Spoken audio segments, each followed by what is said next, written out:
Šis ir 5. Kamēr mums vēl visu labu, Inta, paldies, vēl vienreiz, ka atnācāt. Lai jums jauka šodien žūrijas vadīšana, bet mums ir atkal sava žūrija. Žūrija mūsu klausītāji, kas nozīmē, ka jūs jau varat meklēt linkus sociālajos tīklos un balsot par sevi mīļāko kandidātu vai visgudrāko. Mums pievienojas arī Zāne. Sveiki, Zāne, man prieks tev redzēt. Sveikā, nāpusē. Tad es varu būt premjerministrs atkal ir ēterā. Šī ir priekšpēdējā spēle mums radio ēterā, jo nākamnedēļ jau izslēgšanas kārta pēdējā, un pēc tam jau mēs šķirsimies uz visu labu. Šķirsimies līdz oktobrim, kad mēs savukārt varēsim TV ekrānos vērot, kā tad veicas spēles dalībnieki. Bet pašlaik spēle notiek sadarbībā ar IR, Delfiem un jaunatņu darbībā, un kas mums šodien plānā, kas pie mums ieradušies ir? Pie mums šodien ir 4 spēles dalībnieki – Bruno Bachs, Armāns Astukevičs, Artūrs Krants un Alise Usečova.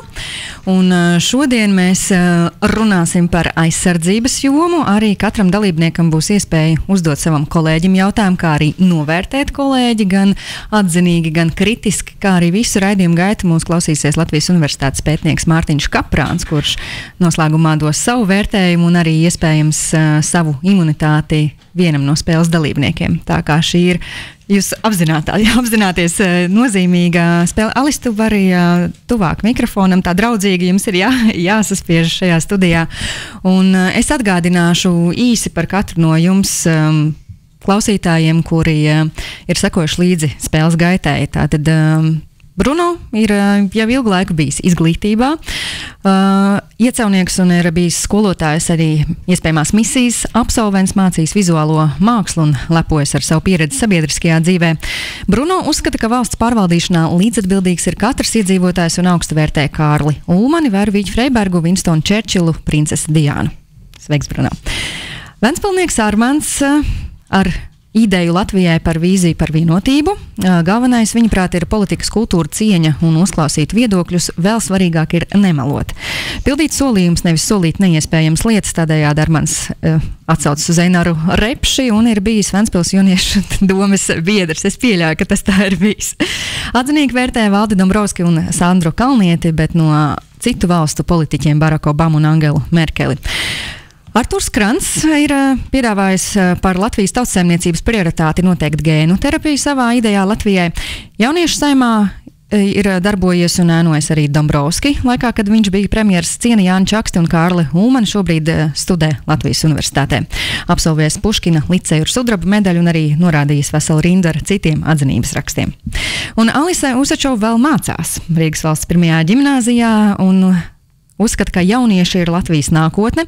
Citā skolā arī ir bijusi skolēnu parlamenta prezidente, augsta vērtē Kārli Ulmani, Winstonu Čerčilu, Margaretu Tečeru un Angelu Merkeli. Gandrīz visi jūs šodien esat arī Kārļa Ulmaņa cienītāji, bet šodien runāsim par aizsardzību un, manuprāt, ir zīmīgi arī vakardienas jaunumi no Eiropas Savienības puses ir plašākas sankcijas, stingrākas sankcijas no Eiropas Savienības puses vērstas pret Krievijas lieliem uzņēmumiem, un tāpēc gribu sākt tieši ar šo jautājumu. Tas arī ir daļa no aizsardzības. Vai jūsuprāt šis lēmums atbilst Latvijas interesēm vai vajadzētu piekrist, piemēram, mūsu kaimiņu Lietuvas prezidentei Daļai Grybauskaitai par to, ka vajadzēja vēl asāk un krasāk rīkoties? Alisei pirmai došu vārdu. Droši var kustināt mikrofonu. Es teiktu, ka, manuprāt, sankcijas tas ir pareizi, bet tieši šajā gadījumā, ja salīdzinātu Latvijas ekonomiku un, piemēram, Krievijas ekonomiku, tas ir pats par sevi saprotams, ka Krievija ir daudz lielāka, un viņai tas naudas zudums nebūs tik ļoti jūtams kā Latvijai. Tāpēc, manuprāt, vēl asākas izdarītas sankcijas nevajadzētu, tieši domājot par Latvijas iedzīvotājiem. Tas ir Eiropas Savienības sankcijas, ne jau tikai Latvijas? Jā, es saprotu, ka tas ir Eiropas sankcijas, bet, manuprāt, Latvija būtu jābalso pret vēl tā kā pasliktināšanu, tā kā sankciju, vienkārši pārsināšanu, jo mums būs tā grūtāk dzīvot. Bet vai balsojot pret, mēs neatbalstām Krievijas politiku Ukrainā? Nē, jo sankcijas jau ir. Tā kā vienkārši vienmēr varētu paskaidrot, kāpēc un kādēļ tieši Latvijai tas nav izdevīgi. Jo, manuprāt, šajā gadījumā pirmkārt jādomā par savu valsti, nevis par citām? Jā, tomēr. Artūr? Labdien! Es personīgi nosaudu Krimas aneksiju un uzskatu, ka sankcijas ir pamatotas, taču vienīgi attiecībā uz Krievijas militāro sektoru. Un es neatbalstu ekonomikas sankcijas pret Krieviju, jo šajā gadījumā zaudējumi paliktu tieši mūsu uzņēmēji, nevis Krievija. Jo Krievija ir diezgan viegli parantēt savu iekšējo tirgu, piemēram, uz Ķīņu vai Indiju. Savukārt Latvijai tas izraisīs diezgan nopietnas grūtības, jo diezgan ievērojama daļa no mūsu uzņēmējiem ir orientēta tieši uz Krievijas tirgu. Tas būtu arī viss. Paldies, Artur. Bruno? Labdien visiem šajā skaistajā dienā.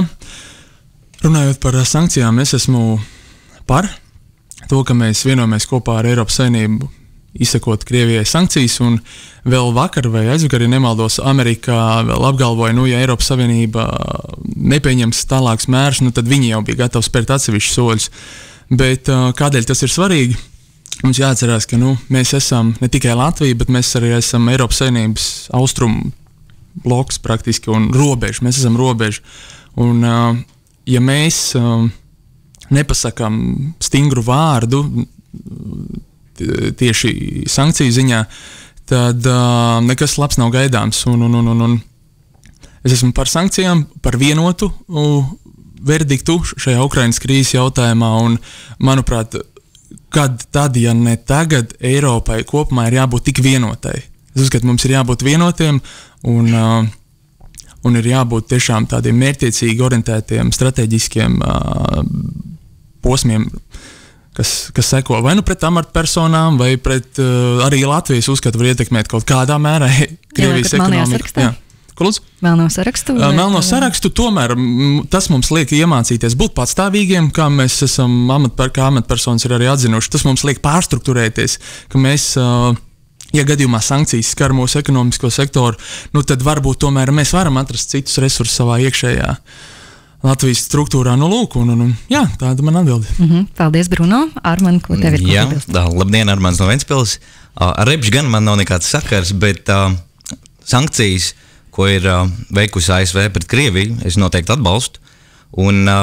Jo tas tiešām šoreiz skāra nopietnas uzņēmumus, kā piemēram Rosneft, Gazprom Bank un Kalašņikov, kas skāra visus sektorus, gan finanšu, gan enerģētikas, kā arī militāro. Un tā bija patiesa reakcija tiešām tur, kur Krievijai sāp. Jo tie tiešām ir Putinam tuvi draugi, tuvi kolēģi, un tas tiešām var radīt ekonomiskas sekas Krievijai kopumā.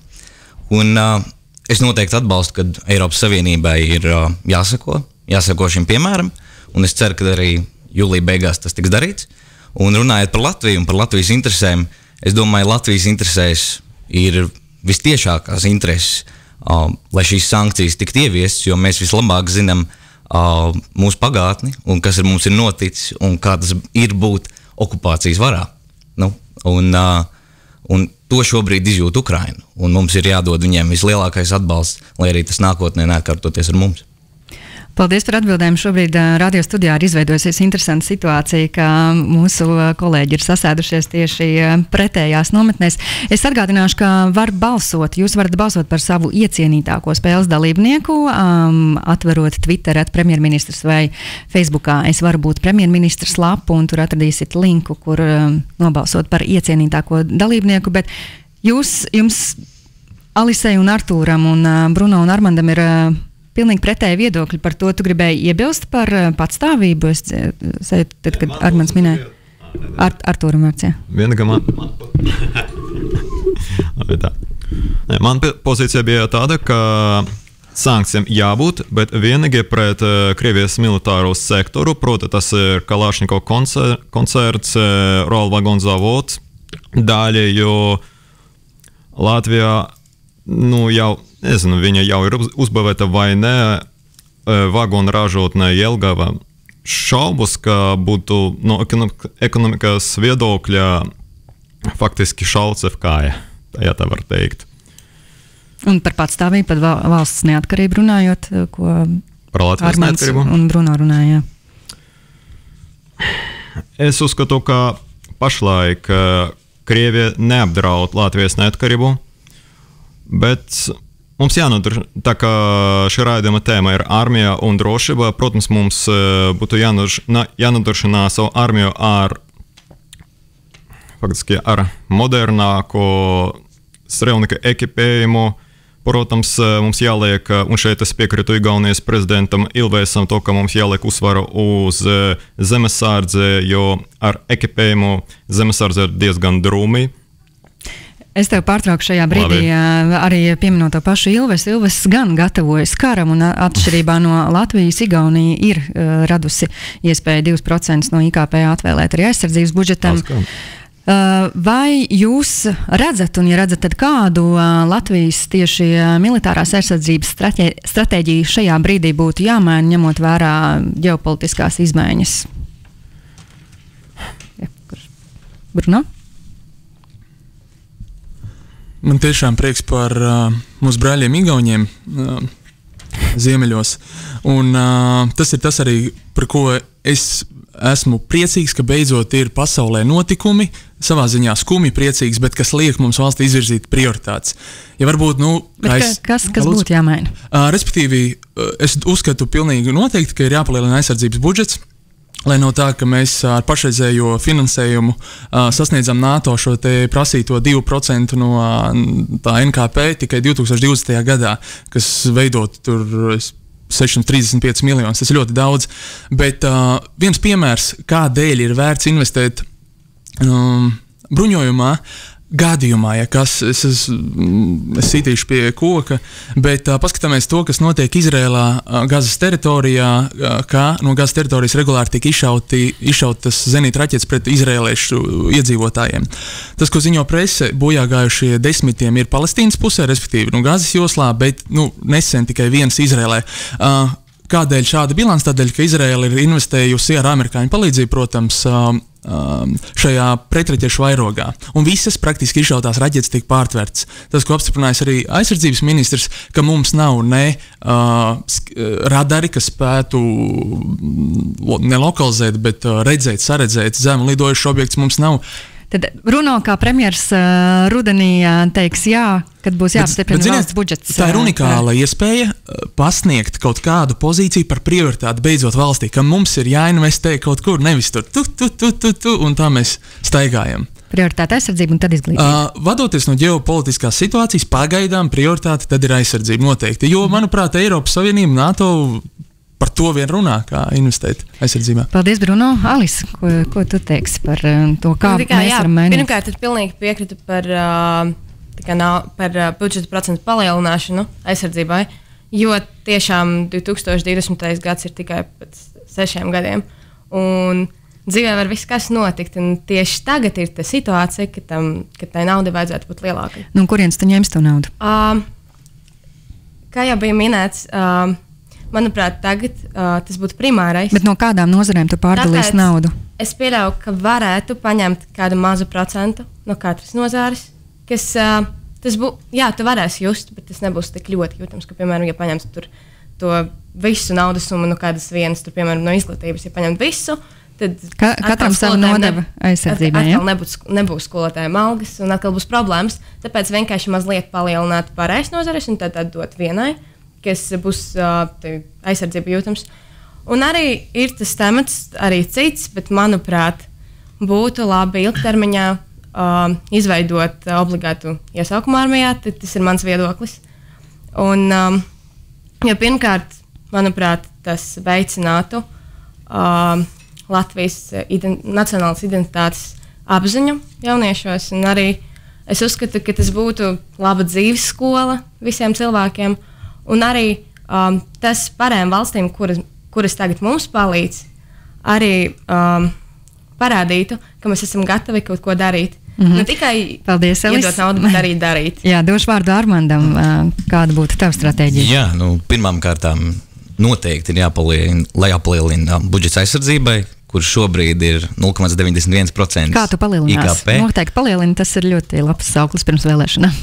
Tas ir labs sauklis, bet mums jāsaprot, ka tā tiešām ir aktuāla problēma. Bet naudas ir tik, cik ir budžetā, kur tu ņemsi? Jā, viņas ir, bet iespējams, ka mums jāskatās, ka iespējams vajadzētu apgriezt vairākas nozares un iespējams ņemt iet parādos, jo šī tiešām ir situācija, kad mēs vairs nevaram atļauties gaidīt. Jo mums turpat kaimiņos jā, es saprotu, ka nevar gaidīt. Ir budžets jāsastāda, tūliņ ir jāsarunā ar visiem ministriem, kurām nozarēm ir jāatņem vai kur. Man pat nebūtu viedoklis, kurām nozarēm jāatņem, bet ir skaidrs, ka tam ir jānotiek. Ir jābūt tālākam plānam. Artūr, tev vēl vārds par šo. Jā, es pilnīgi piekrītu tam, ka mums tomēr būtu jāpalielina aizsardzības ministrijas budžetu, un tagad tas ir ap 226 miljoni eiro, maz vai daudz. Protams, ka nav, protams, ka tas ir maz. Jāpalielina, bet no kā? Mums Latvijā gandrīz katra ministrijā prasa papildu līdzekļus no budžeta. Un tūlīt un tagad dubultot aizsardzības ministrijas budžetu mēs nevaram, cik forši tā neskanētu. Manuprāt, vienīgā izēja būtu tāda, ka publiskajā telpā ir izskanējuši daudz viedokļu par NATO Karabahas izvietošanu Latvijā. Manuprāt, NATO vai... Izīredzami? Ne. Viņi gan varētu palīdzēt mums ar naudu, nevis izvietojot Karabahas, kas tomēr maksā to viņam daudz vairāk. Mēs esam NATO dalībvalstis. Jā, un pieņemsim, kāpēc ASV vai Vācija nevarētu palīdzēt mums ar naudu. Paldies, Artur. Bruno, pataupi šo domu raidījumu turpmākajai daļai. Es atgādināšu, ka šodien spēlē piedalās Bruno Bahs, Armāns Astukevičs, Artūrs Krants un Alise Usačova. Mēs turpināsim raidījumu ar jūsu pašu sniegto vērtējumu citam saviem kolēģiem. Nākotne ir nākotnes cilvēku rokās. Mediju spēle Es varu būt premjerministrs. Katru ceturtdienu pēc 4 5LV Domnīcā. Un atgādināšu, ka gan Twitter, premjerministrs, gan Facebook lapā Es varu būt premjerministrs ir atrodams links, kur aicinu ļoti cītīgi balsot par savu iecienītāko spēles dalībnieku, jo šodien arī ļoti daudz izšķiras par to, kurš turpinās spēlē televīzijas projektā Es varu būt premjerministrs. Un šajā brīdī jums katram ir iespēja uzdot saviem kolēģiem iepriekš sagatavotus jautājumus, lai noskaidrotu citu topošo premjerministru nostāju. Pirmo vārdu dodu Alisei. Jā, paldies. Tagad es droši vien sākšu ar Artūru, kurš sēž man blakus. Un tas jautājums būs par gēnu terapiju. Tas ir ilgtermiņa projekts, un kāpēc tu domā, ka to tagad vajadzētu īstenot Latvijā, skatoties uz to, kā ārzemēs to varētu izdarīt daudz ātrāk, un arī vai tev neliekas, ka tas ir vairāk līdzīgs sapnim? Atgādināšu, ka tā ir Artūra ideja Latvijā. Jā. Tātad, tā kā man faktiski bija uzdota 2 jautājumi, atbildēšu uz pirmo, kāpēc to jāizsuna tieši Latvijā. Varbūt tieši tāpēc, ka esmu Latvijas patriots un dzīvo Latviju un nav vislabāko savai zemē. Kāpēc tas ir sapnis vai nav? Es teikšu tā, ka kādreiz cilvēks neticēja, ka Zeme griežas apkārt Saules. Cilvēks arī kādreiz neticēja, ka cilvēks spēs pacelties virs mākoņiem. Galu galā mēs tagad varam 20 minūšu laikā aizbraukt līdz Rīgā aeroportam, lidot jebkurā virzienā. Un es domāju, ka arī genoterapija, kā inovatīva ārstniecības metode, var palīdzēt ikvienam Latvijas iedzīvotājiem atbrīvoties no tādiem slimībām kā vēzis vai kāda iedzimta slimības. Paldies, Artūr. Alis, tev jautājums, Bruno. Jā, paldies par atbildi. Un tad Bruno būs jautājums nevis par ideju, bet tu esi jau, tev ir profesija, vienīgām no mums 4. Un kāpēc tagad tu izdomāji, kas tevi uzmundināja iet politika iet šajā projektā? Paldies, Alise. Iet politikā nosacīti, respektīvi es pieslēdzos konkrētam spēkam. Pirms 5 gadiem mani mudināja tas, ka es biju aktīvs Iecavas novada iedzīvotājs, un man ļoti patika šī iespēja, ka katram iedzīvotājam ir iespēja mainīt kaut kāds process pašvaldībā. Tad es sajūtu to, cik tas ir fantastiski, ka tu sniedz kaut kādu pievienoto vērtību sabiedrībai. Šajā reizē es startēju šajā projektā, jo pirmkārt apsveicam ideja, jaunus cilvēkus, maksimālistus, trakus bez iepriekšējas pieredzes politikā sadabūt vienlaikus un ģenerēt tiešām labas idejas Latvijas attīstībai, un es ceru, ka kāds mūs arī klausās. Un patiesībā tas ir tāds liels piedzīvojums, kurā es esmu un kurā man patīk būt, jo nākotnē noteikti, es nesaku rīt, es nesaku varbūt parīt, bet es gribētu būt viens no vadošajiem politiķiem Latvijā. Tāds ir iemesls. Paldies, un Alisa Armandam. Paldies, un jā, tad Armandam pēdējais jautājums, viņš būs par tavu ideju Latvijai, kur bija arī sākumā minēta. Tu runāji par meliem, un man ir ļoti interesanti, kā tu domā saprast, kur cilvēki, politiķi šajā gadījumā melo, kur nē, un arī kā tu gribētu to aizliegt? Jā, paldies. Mazs komentārs par manu ideju. Īstenībā, ja tā godīgi tagad atzīstos, tad viņi tappa stundu pirms pieteikšanās beigām. Tā kā iespējams viņa arī varēja būt pietiekami ūdeņaina. Bet es noteikti nesaku, ka melus var aizliegt. Tas ir neiespējami, tas nekad neizdosies. Bet ko mēs varam darīt, ir rādīt ar labu piemēru, piemēram, tādu politiskie līderi kā mēs, iespējams nākotnē, rādīt piemēru un cerams arī sabiedrība to uztvers un sāks to novērtēt, ko tomēr nozīmē atklātība un nemelošana sabiedrībai. Tas arī daudzās senākās demokrātijās ir izrādījies par tādu klupšanas akmeni. Armand, tavi jautājumi kolēģiem? Jā, es droši vien arī sākšu ar Artūru. Tad pagājušajā raidījumā, kad mēs bijām kopā, tad tu teici, ka tu nevēlētos iestāties nevienā partijā. Tad man jautājums, kāda būtu tava ideālā partija un kādu tad politisko spektru tad tu varētu pārstāvēt? Vai tu būtu vairāk labējs vai kreis? Es teikšu, ka es neesmu ne labais, ne kreis, jo faktiski ik katra Latvijas partija saskatu cilvēkus, gudrus cilvēkus, kuros spētu vādīt mūsu valsti. Un tiešām tas diezgan grūts jautājums, lai uz to tā viennozīmīgi atbildētu, kura partija to būtu. Jā, ar sirdī jūtušu, ar prātu. Kurā spārnā saimā tu apsēstos, ja tev ievēlētu kā neatkarīgi deputāti? Tur, kur ir ērti. Prezidijā. Armands Alisē. Mums ir līdzīgs jautājums, tad no tevīm es vēl vienkārši nedzirdēju, vai tu vēlētos iestāties, vai kādu partiju tev pašreiz simpatizē, un ja nē, tad kāda būtu tā ideāla? Es teiktu, ka pašlaik man ļoti simpatizē Šlesera kampaņa, kura viņš veicina arī viņa partija, bet tomēr es teiktu, ka pašlaik es vēl neesmu pilnīgi pārliecināta, un tāpēc arī labi, ka man tikai 18 un es nevaru tur, piemēram, iet uz vēlēšanām tagad. Tāpēc es vēl domāšu, un varbūt pēc kāda laicina es to sapratīšu. Bet jā, tagad tā būtu Šlesera partija. Ja tev ir 18, tu vari? Jā, varu, bet tagad jau nav vēlēšanas. Tūlīt būs. Runanī. Un Armands Bruno? Jā, tas pats jautājums. Es vienkārši par tām idejām, man liekas, viņas ir pietiekami izcilāts. Tad arī, kas tad būtu tavu pašreizējais favorīts vai arī ideālā partija, kurā tu vēlētos iestāties? Patiesībā man ļoti patīk bijušā tieslietu ministra Bordāna iniciatīva veidot jaunu partiju. Es nezinu, kas viņiem būs, kāda mērķa, kāda programma, kādi dalībnieki, bet tas, kā viņš pauž viedokli ar tādu patos, kā viņš gāja politikā. Protams, es neesmu naivs. Es nezinu, vai tā viņš arī domā dzīvē, bet es viņam pagaidām ticu visvairāk. Paldies, Bruno. Artūr, tavi jautājumi kolēģiem. Tāda, Bruno.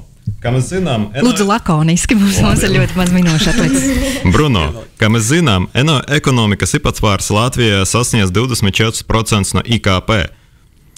Kā mēs varam risināt šo problēmu? Kāds ir tavs viedoklis? Es nedzirdēju, tu teici ēnu ekonomikas? Jā. Kā mēs varētu risināt šo problēmu? Tieši tā. Pirmā un galīgā lieta ir sākt investēt izglītībā, par to es esmu iestājies. Ja mēs investējam izglītībā, piemēram, veselības mācībā, nemitīgi runā skolotāji par veselīgu uzturu, mēs neesam aptaukojušies. Ja mēs runājam jau skolas laikā par to, cik svarīgi ir nekrāpta valsts maksāt nodokļus, tad jaunā paudze, es uzskatu, sāks domāt. Tagadējā situācijā ar represijām nezinu, varbūt, bet ja mēs sākam stādīt koku sākumā pašā, tad es domāju noteikti. Paldies. Artūrs Armandam. Armand. Šī gada 18. septembrī Skotijā notiks referendums par Skotijas izstāšanos no apvienotās karalistes. Gadījumā, ja Skotijas neatkarībā referenduma tiktu atbalstīta, vai tu, kā Latvijas Republikas premjerministrs, atzītu Skotijas valsts neatkarību, neraugoties uz apvienotās karalistes iebildumiem? Jā, tiešām. Labs jautājums. Labs jautājums. Es nezinu, man tas būtu tiešām kārtīgi jāapsver. Tas nav tāds lēmums, ko var pieņemt viens cilvēks personīgi. Bet pagaidām es personīgi neatbalstu atdalīšanos. Man liekas, tā būtu kļūda. Bet es nebūtu nekas. Es nevarētu liekt cilvēkiem, bet tā ir viņu griba vēlēties izstāties. Un tad loģiski demokrātiskā valstī mums arī vajadzētu to viņš atzīt. Paldies Armandam un Artūr jautājums Alisei. Valdošās koalīcijas pārstāvji ir izteikuši viedokli par Eiropas lietu ministra portfeļu izveidu uz Latvijas prezidentūras Eiropas Savienība laikā. Ja tu būtu Latvijas premjerministre, vai tu atbalstītu šādu ideju? Kāpēc? Paldies, Artur, par jautājumu. Jā, varbūt es atbalstītu šo ideju, jo, manuprāt, viņi tiešām palīdzētu atrisināt ļoti daudz problēmas, kuru tā var radīties. Bet tomēr, manuprāt, būtu jādomā ļoti daudz par visādiem noteikumiem, lai vienkārši nerastos grūtības. Paldies, tūliņ vēl Bruno jautājumu kolēģiem. Atgādināšu, ka pēdējās minūtes rit, lai varētu nobalsot, meklējot saiti Twitter un Facebook kontā. Tātad, Bruno, tavi ekspresa jautājumi. Jā, tātad Agnes Šērs papīrīts 1, 2, 3. Artur, Norvēģija nākšajā gadā pirmā valsts būs Eiropā. 2015. gadā, jā, kurā būs atkal obligātais dienests, nevis atkal, bet pirmo reizi tāds obligāts dienests, un viņi plāno iesaukt arī sievietes obligātajā dienestā. Kāds skaties uz to, ka sievietēm varbūt nākotnē arī Latvijā būs obligātais dienests?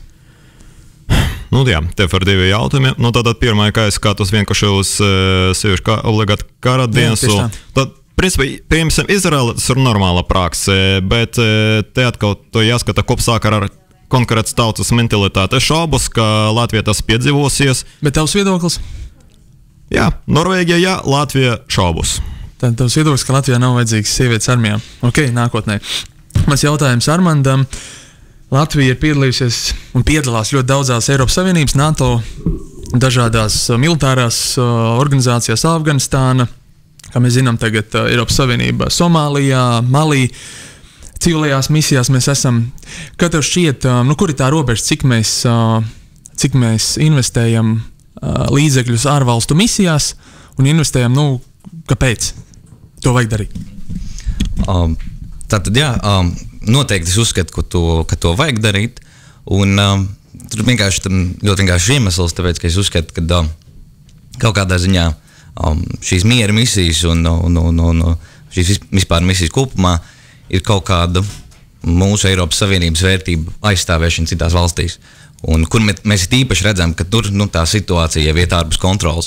Un ir svarīgi, ka mēs jau šobrīd dodamies tajās misijās un mēģinam novērst konfliktu tajā saknē, nevis tad, kad tas ir par vēlu un tas jau ir draudz vispār Eiropas kopējai sabiedrībai. Bet es uzskatu, ka tur noteikti ir jāiejaucās. Paldies, tā atsauc uz Malī, es atkal interpretēšu. Un tad noslēdzošais Bruno jautājums Alisei. Jautājums Alisei. Man ļoti patīk dzīvi cilvēki un man ļoti patīk runāt par dažādām tēmām. Un es Alisei pavaicāšu šādu jautājumu. Kā mēs zinām, Latvijā izglītības sistēmā ir priekšmeti nosaukuma matemātika, latviešu literatūra un tam līdzīgi. Ir arī priekšmets vizuālā māksla, kas, manuprāt, ir diezgan novecojis.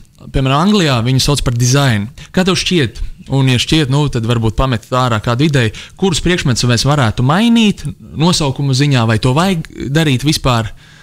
Un es tītos komentārus par mācību priekšmetu maiņu skolā.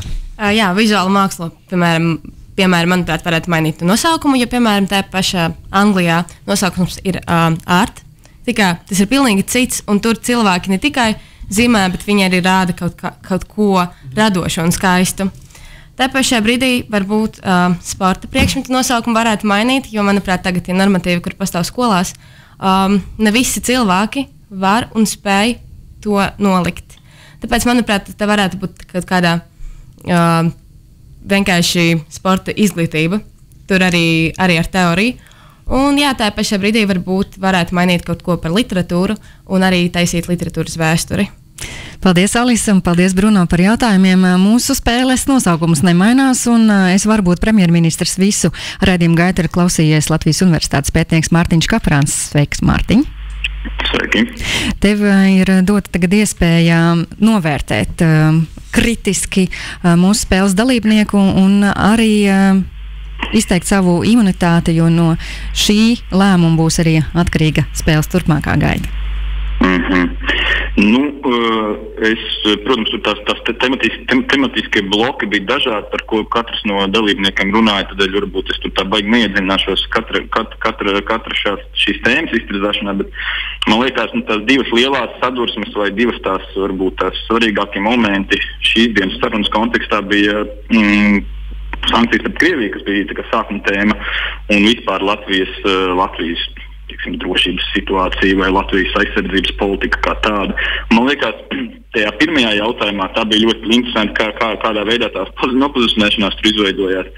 Bet es domāju, ka abām pusēm, vai abām tām nosacītajām pusēm, kur vieni Bruno un Armands atbalstīja, abi divi atbalsta šo te sankciju palielināšanu vai sankciju apjoma vai sankciju striktāku ieviešanu pret Krieviju. Izklausās ļoti ideoloģiski nogludināti šīs atbildes no abu dalībnieku puses, abu diskutētāju puses. Un man likās, ka tur tomēr arī vajadzēja izvērtēt, tomēr, ja ir šī doma par to, ka abi divi cilvēki domā arī kaut kādās politiskās kategorijās. Politika arī nozīmē lielā mērā svēršanu un plus un mīnus un izvērtēšanu. Savukārt Artūrs un Alise, kas atkal bija nosacīta otrā frontes puse, man tā liekas atkal diezgan nekritiski apskatīja šo jautājumu, skatoties tikai, ka tas ir draudz Latvijai. Absolūti ignorējot to, ka Latvija lielā mērā kaut vai enerģētikas politikas kontekstā ir bijusi un ir atkarīga no Krievijas un faktiski iespējams, ka tieši šis ir veids, šis ir iespējas kā pārskatīt, kā pārstrukturēt attiecības ar Krieviju. Un tāpēc es domāju, ka abās pusēs es redzēju diezgan tādu nekritisku skatīšanos uz šīm sankcijām, respektīvi skatoties tikai vai nu iegūmi, vai nu zaudējumi, bet nemēģinot svērt šos te plusus un mīnus kaut kādā veidā, kaut vai tādā ļoti vispārīgā līmenī, nerunāt par detaļām. Un tad man simpātiski bija, ka gan Artūrs, gan Alise atšķirībā no Bruno un Armanda ieskicēja kaut vai nedaudz to, kā viņi redz, kā tad vajadzētu šo te Latvijas aizsardzības politiku, ko vajadzētu pilnveidot. Es saprotu, ka Zvaigznes visu laiku mēģināja provocēt, kur tad mēs ņemsim to naudu, kur tad mēs ņemsim to naudu. Tas, protams, ir vienmēr mūžīgais jautājums. Bet labi, tas ir tāds jautājums, ko patiesībā nevar atbildēt lielā mērā. Tā ir situatīva lieta. Tas ir atkarīgs no tā, kā IKP pieaug un visādi tādi aspekti jāņem vērā. Bet Artūrs, piemēram, principā aizskāra jautājumu par kaujaspēju. Kaujaspēju stiprināšanu es gan nesaprotu, kāpēc tieši tur tika minēti strelnieki, ja nemaldos kaut kādu vai kaut kas tam līdzīgs. Bet Alise, piemēram, runāja par ļoti tiešām svarīgu jautājumu, un tad Igaunijas kontekstā tas ir īpaši svarīgs, ņemot vērā par obligātās militārā dienesta atjaunošanu, kas, manuprāt, ir diskutējama tēma ne tikai tāpēc, ka tā ir Igaunijā, piemēram, un Somijā, bet kopumā, vai šī ideja tādai valstī, tik mazai valstī kā Latvija, tomēr nav apsverama. Un es domāju, ka tas no Alises puses tas plus bija, ka viņš šo jautājumu tā pieminēja, jo tas ir tiešām tāds zinām, vismaz Ilves to ir arī šad un tad pieminējis, ka, man liekas, ka slavenajā ir intervijā arī viņš tur attīstīja šo domu, to, ka obligātais militārais dienests patiesībā tomēr ir svarīga lieta. Tā kā, šajā kontekstā es tiešām novērtēju Artūru un Alises, kad sniegumu vai atbildes, ka viņi tomēr mēģināja nedaudz iedziļināties tajā, kā tad tā Latvijas aizsardzības politika vispār būtu pilnveidojama, kas būtu darāms. Man tā liekas, tur tālāk kaut kur iet dziļāk, es varbūt necentīšos. Vienīgais, es arī par šiem jautājumiem un atbildēm, Paldies, Mārtiņ, mums ir raidījuma laiks tuvojas noslēgumam. Gribēju vaicāt, kam tu piešķiri imunitāti šajā brīdī? Man ir ļoti grūti patiesībā, jo es saprotu, ka tikai vienam cilvēkam to drīkstu darīt pareizi, to imunitāti piešķirt. Jā, tā ir. Jā. Es varbūt, Alisei es teikšu, ka varbūt varētu piešķirt, jā. Labi, paldies, Mārtiņ. Skaidrs, ka Alise turpinās spēli rudenī, bet tagad visa pārējā informācija ir Annas rokās par to, kurš tad nākamajā nedēļā piedalīsies izslēgšanas spēlē un kuri mierīgāku sirdi varēs pavadīt vasaru atlikušo. Pirmajā vietā mums ir Armands Ostakevičs, viņam ir visvairāk balsis, trešdaļa balss viņš savāca, tā kā pārējās 3 daļas sadalās starp pārējiem. Būtībā ļoti tuvu ir Artūrs un Alise, kuriem ir 1 balsu starpība, bet tomēr Alise ir izvirzījusies priekšplānā. Un izrādās, ka izbalsošana atkal būs jāiet Bruno. Man liekas, tu jau tur esi bijis, ja nemaldos. Labi, tad mēs ar Bruno tiksimies nākamajā nedēļā. Paldies par spēli, paldies Annu un paldies Mārtiņam par komentāru un vērtējumu. Lai jums veiksmīga TV daļa spēlējas varbūt premjerministrs. Paldies! Es tikai atgādināšu, ka nākamnedēļ arī tiksimies jau ceturtdien, un raidījums taps sadarbībā ar Ir Delfiem un Jaunatni darbībā. Tu klausies 5 LV.